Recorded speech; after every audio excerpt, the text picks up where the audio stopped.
He was commissioned as a distinguished military graduate into the U.S. Army as an armored tank second lieutenant, completed the National War College and Army Ranger School. Or have the greatest respect for his 39-year active duty military career that included command positions with the U.S. Army, Europe, and simultaneously NATO's Land Component Command, Korea-U.S. Combined Forces Command, and United Nations Command. He led units patrolling the Iron Curtain between East and West Germany. And some of you may even remember seeing him on television during Operation Desert Storm and Desert Shield when he served as General Schwarzkopf's executive officer, a distinguished career dedicated to service and the cause of liberty and freedom. The level of command is astounding, as he had led 1.5 million soldiers under his dedicated and respective command. Think about that for a minute. We are so fortunate to have such a monumental figure among us working together in Chattanooga, as he is a true visionary.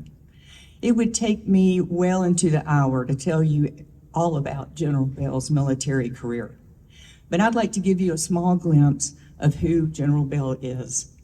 When asked what he considered as his most valuable lesson learned in leadership, military leadership, he replied, "Always do what is right. Look in some type of mirror and once a day and ask the question, did I do what is right today? If the answer is yes, then continue along the course that you have set. If you have any doubt, then make changes right now in your personal and professional life. Always do what is right, because the harder right is always better than the easier wrong." So today, it is my pleasure to introduce my dear friend and Chattanooga's 4-star General, General B.B. Bell.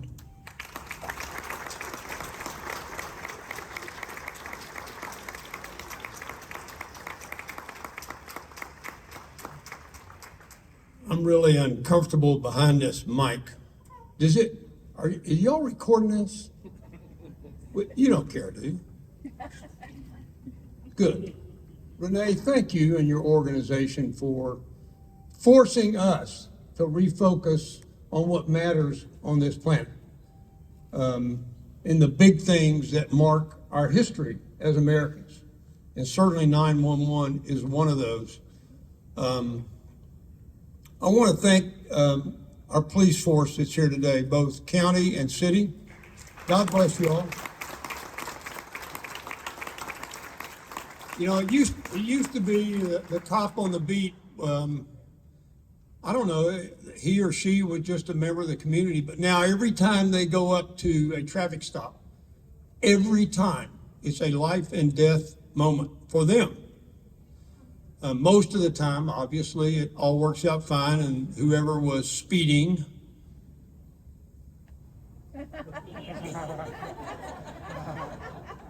pays their ticket, and Tori adjudicates them as guilty, and we go on with our lives.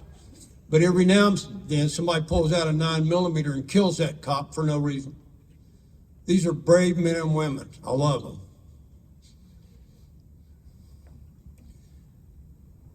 I was asked to talk about 911. It's a little tough. I got to get through this because I lost a ton of friends that day, as you'll know here in a minute. And to talk about 911 from my foxhole is totally irrelevant for you. You don't care, I hope, where I was or what I did or what I've ever done. That's not important to you, I hope. What is important to you is why you're here. You celebrate America, and you want to find out a reason to carry on the tradition that Renee has set for us. And so there's just one little piece in my story that I want to focus on. When I get there, unfortunately for you, I got to tell the whole story. But when I get there, that might be the core of the message for you, that could be something that down the road you might remember, and thus remember the beauty of our country and the sacrifice of all of its heroes, including everyday citizens who were just going to work that day. So if you would bear with me for 15 or 20 minutes while I tell you my story. Again, my story is not important. I'm very much alive today. I was not killed in 9/11. I wasn't injured. I wasn't burned. I wasn't taken prisoner. So I feel uncomfortable suggesting that you should listen to my story. But I'll ask you to do it anyway, and it'll give me that one moment when I'll talk to you about Tim. Okay, so I was a 3-star general back in that day, 2001, believe it or not. And the Army saw fit, and so did the president, because to be a 3-star, the president gets all involved in whatever. To be a corps commander, that's a pretty big deal in the Army. There are 4 corps in the Army, 18th Airborne Corps, and 5th Corps, and 1st Corps, I Corps, and then there's 3rd Corps. 3 Corps is your big armored corps. It's where all the tanks are, not all of them, but it's a ton of tanks. And it's headquartered at Fort Hood, Texas, with soldiers in Texas, Oklahoma, Colorado, and Kansas, principally. That's where all the folks are. And about, in peacetime, about 70,000 soldiers in 3 Corps. And so that's where my wife, Katie, and I were, and had only been there a short while. And got to know our congressional delegation there in Texas pretty quick, because that's where all the money came from for all my installations, but especially Fort Hood, where my headquarters was. So I got to know them, and I particularly got to know, our local representative. I say local, our representative, and our senators. So on the 10th of September 2001, I'm sitting there at Fort Hood, and by the way, I got rid of my book because I don't. If I have to read to you about 911, you should hang me immediately. So you could hang me anyway, but I'm not going to read to you about 911. At any rate, I'm sitting at my headquarters at Fort Hood, and Gary came in, my aide-de-camp, who himself is a 4-star general now, and he said, "Sir, it's time to go." I said, "Yeah, you're right, let's go." And we were headed to Washington to brief our congressional delegation on a range of things that I needed for my corps, and I needed for my installation at Fort Hood, Texas specifically. And on this trip, I was going to brief a lady, senator. She was a senator named Kay Bailey Hutchison. For all of you old timers, you've heard of this lady. She was a very powerful senator, a terrific lady, and a great patriot. So we flew to Washington on military aircraft and landed and went to our quarters at Fort Myer. Fort Myer is the Army quarters that overlooks the Pentagon and tends to a lot of things, but it's where the 3rd Infantry, the old guard, the Presidential Guard, is housed. Where all the folks that tend to the unknown soldier, they live at Fort Myer, et cetera, et cetera. Along with Arlington Cemetery, it falls under the purview of Fort Myer. But also, if dumb generals come walking in, they have quarters that they put you in so you can go to the Pentagon the next day and do whatever you want to do in the Pentagon. So we spent the night at Fort Myer, and then at 7 o'clock on the 11th of September, we went down to the Pentagon. And I wasn't assigned to the Pentagon at the time. So we went to a place called this is an acronym, FORCECOM Liaison Office. Most of you have never heard of that acronym and don't care, but it's an acronym for Forces Command, which also doesn't make much sense, but it's the headquarters that owns all the Army in the United States physically, not in Europe or in Asia or whatever, but if you're assigned to the Army in America on the continent of the United States, you belong to FORCECOM. And their headquarters was at the time at a place called Fort McPherson, Georgia. They had a liaison office in the Pentagon so that wayward subordinate generals like me could go in there, sit down, read some intelligence stuff to see if the world was still there, read the news and articles, talk to whomever, and finish preparing for whatever you were going to go do, whether it's a briefing to the Joint Chiefs or even going over to Capitol Hill. So with Gary there and my enlisted aide, I went to the liaison office, which was located on the C ring of the western face of the Pentagon. And all that area housed what we called the Army in those days, DESPER, Deputy Chief of Staff for Personnel, and in this case, his people. They're all the folks that run the people in the Army. So if you get assigned somewhere, there's some dude sitting there that is responsible for assigning you, okay? And a good friend of mine, Tim Maud, was the G1, the DESPER. And so I went by to see Tim and then went back to the liaison office and blah, blah, blah, and ran around and read some intel stuff and got ready. And then Gary said, "Sir, we got to go to Capitol Hill because we got a meeting." I said, I know, let's go. So Gary had a car arranged, and at about 8 o'clock that morning, I jumped in the car. All is well, Bluebird Day, just like today in Chattanooga. It's a beautiful day. Jumped in the car, September, it's just perfect. And we went across 14th Street Bridge up to Capitol Hill. And sure enough, I deposited myself in yet again another liaison office. I don't have an office that didn't have one in the Capitol for sure. But there was an Army Legislative Liaison office on Capitol Hill, where anybody who wanted to go talk to a congressman or woman or a senator, you had to go to the Office of Congressional Liaison first. And you could sit down there and read some more intel. You could watch, in those days, CNN. Personally, I don't watch CNN anymore. That's another issue. But you could watch I'm sorry, I'm not going to become political today. I kind of don't promise, or do promise. I'd watch that and see what the latest news was. It was all standard stuff. It was nothing, okay? And I sat there for about an hour, and right around 9 o'clock, Gary, God bless him, said, "Sir, it's time to go to Senator Hutchison's office," which the appointment with her was at 9:15, and this was 9 o'clock. And right then, CNN broke to a news flash that an aircraft had run into one of the towers in New York, and they didn't know exactly what was going on. And I sat there and thought, this is World War II.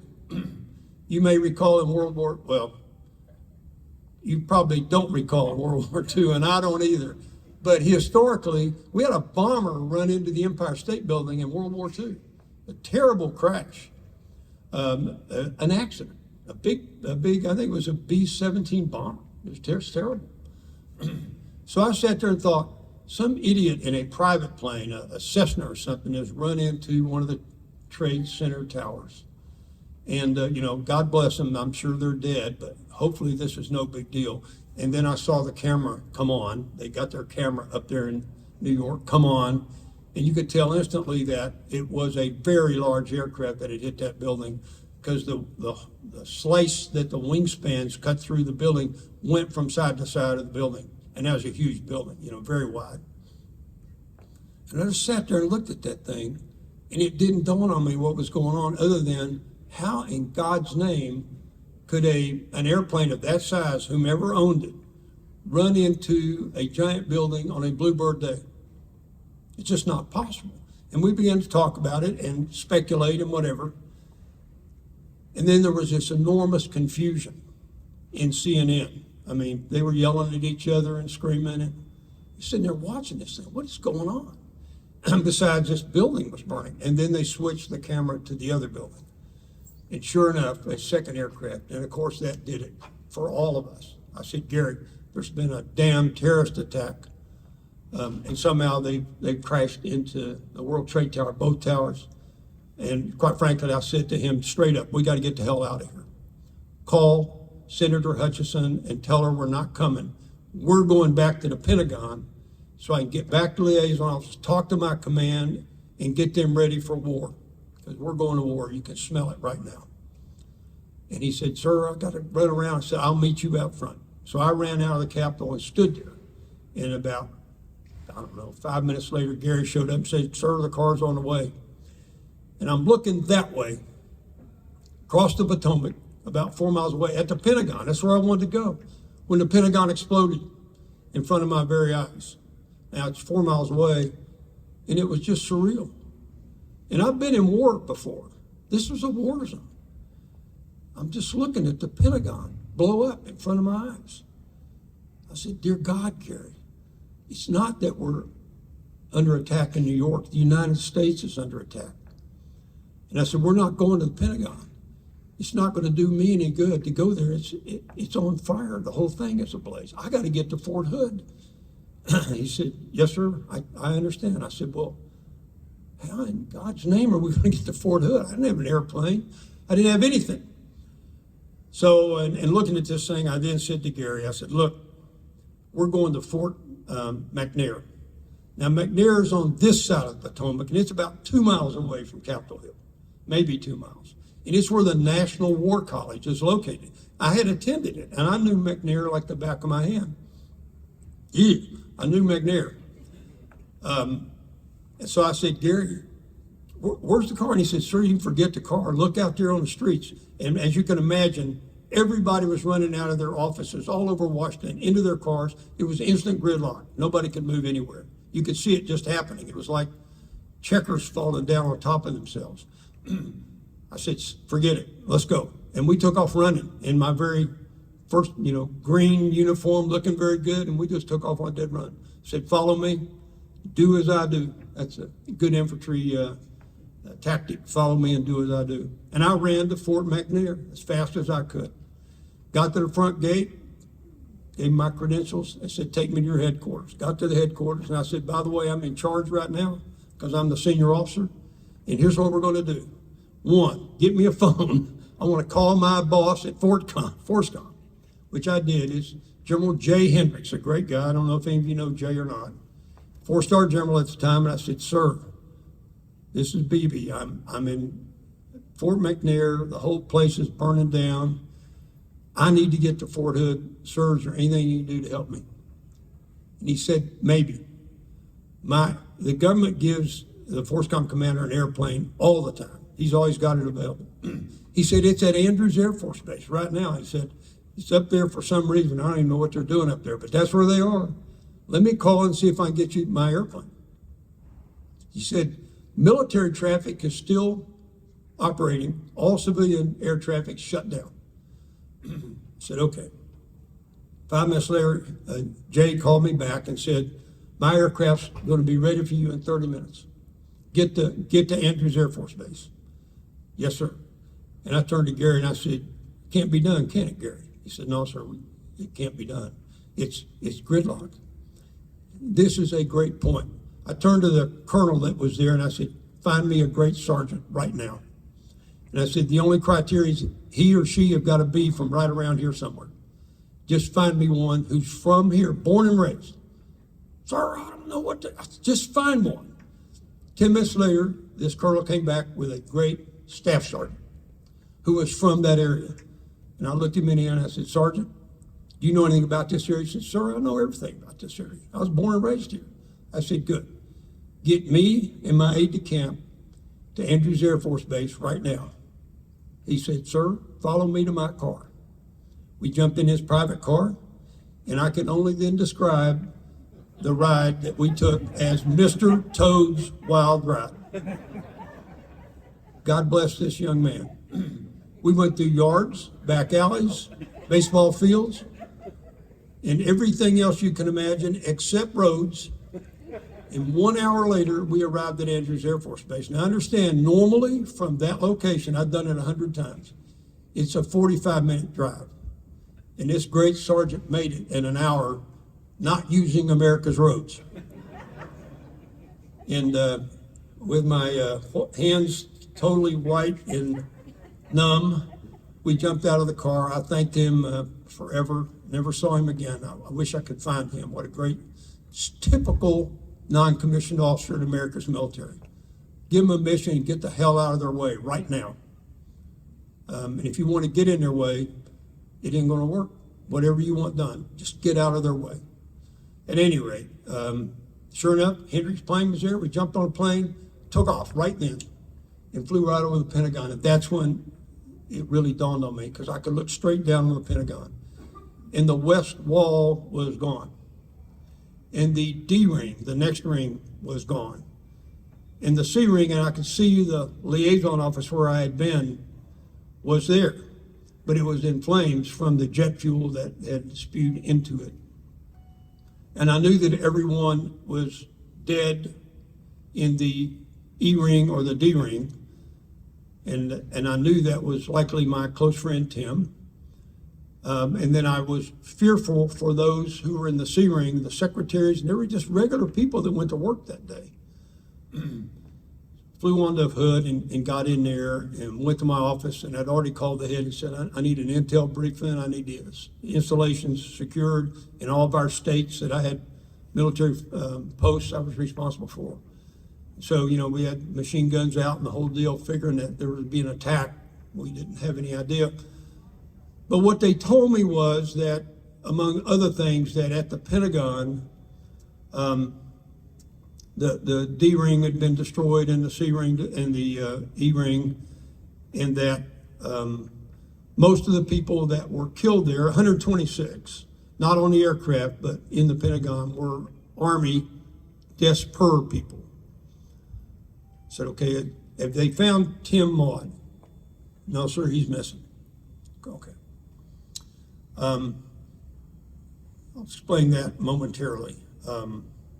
When I left the Pentagon that morning, I'd left my briefcase in my liaison office because it's full of classified material. And I, of course, wasn't worried about the briefcase, but I just want you to know that for a moment. I left it there because I didn't want to take it over on Capitol Hill and, have a security issue. Anyway, as the days went on, and I learned about the Flight 96 from United Airlines that brave patriots took down over Pennsylvania. I learned more details about what happened in the Pentagon and what happened in New York. As I learned more and more about that, I sat there and thought, what if for me, my meeting with K. Bailey Hutchison had been an hour later and I was still in the liaison office? And I thought about Flight 96, who our intelligence determined later on, didn't take them long, was going to use the mall in Washington as a lineup for hitting the Capitol building. And I said to myself, why did God let me walk away from this? I could have, maybe should have been killed in the Pentagon. I could have, maybe should have been killed in the Capitol building. But I have a scratch on me. But all my friends did. And it affected me. When I talked to Terry, Tim's wife, about a week later, she's a good friend, Katie and I talked to her. She was fairly upbeat, and she said, just between us, they can't locate any of Tim's remains or a lot of the folks' remains. They're incinerated. But she said, I thank the Lord. They found his wedding ring, his wedding band, and I've got it. I'm sorry, June, I know you're thinking about your husband and what happened and fire. But that's the last time I ever saw Tim and dozens of other people that I'd grown up with in the Army. I just happened to be assigned to Fort Hood, and they just happened to be assigned to the Army in the Pentagon. And then, we had this great speech by President Bush, unrehearsed, on that pile of rubble in New York, where he let the terrorists know that they would hear from all of us soon. And they did. And some years later, Osama bin Laden was killed by SEAL Team 6 at his compound in Abbottabad, Pakistan. And many other terrorists were killed, and they are still being killed today. We'll get to the end of America's experiment if indeed brave souls like we have in our military and brave Americans like you all stick by our Constitution, stick by our way of life, which is based on our value system, which comes from our Judeo-Christian, ancient Judeo-Christian values as espoused for us, mostly in the Old Testament. And no matter what religion or what creed you are loyal to, those things in Judeo-Christian history, ancient history, are good concepts to follow. They talk about things like, thou shalt not murder, which had happened to almost 3,000 innocent Americans that day. Thou shalt not kill. All the rules for justice, Tori, come from that old book and have been ensconced into civil codes for great leaders, councilmen, women, judges, to adjudicate. But it's God's will that comes to us through those ancient documents that we've put out in civil code. And it's fine, you know, if someone is not a Christian or is not a Jew or a Muslim or whatever, they certainly don't have to be. But in our nation, the United States of America, and in using our Constitution, and in employing its principles, and its 10 amendments, you got to go back to our Judeo-Christian culture and our values, all those religions, because it's there where we'll find our future. It is there where we will stand and deliver against future terrorists who seek to end our way of life. It's in those where we will find who we should elect to lead us. It's there where our future will be told or it will end. You being here today tell me that my 39 years of service was not only not in vain, it was important to America. And Private Jones' service is just as important. And your service is also just as important. As you leave here today, I would pray to God that you will take with you the memory of those who died during 9/11, instantly in most cases, probably slowly and tragically in some others, but at the hands of people who do not subscribe to your value set. We must fight this with our emotions. We must fight this with our being. We must fight this at the ballot box, and we must fight it on the battlefield when necessary. Then and only then can we look back on our kids and forward to our grandkids and say, I did what was right today. And I want you to do what's right tomorrow. Thank you.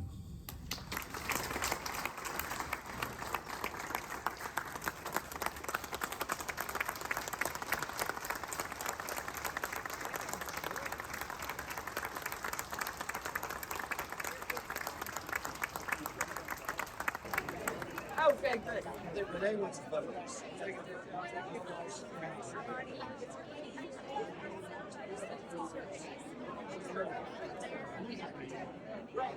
All right, Mary, go. Fine, 0-1. Yeah. Are you judge? Hey, Judge. How you doing, Ben? How you doing? All right, man.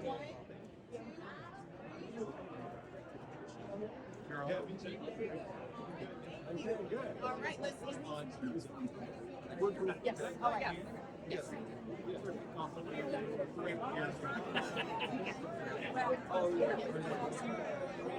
That was amazing.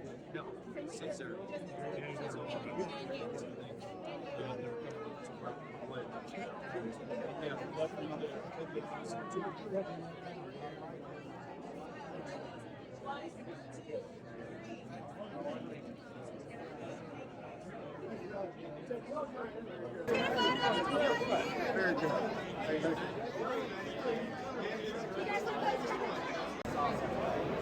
Got one. Man, you filming us? Yeah, this is video. I'm a video guy. Hey, video guy. Thank you.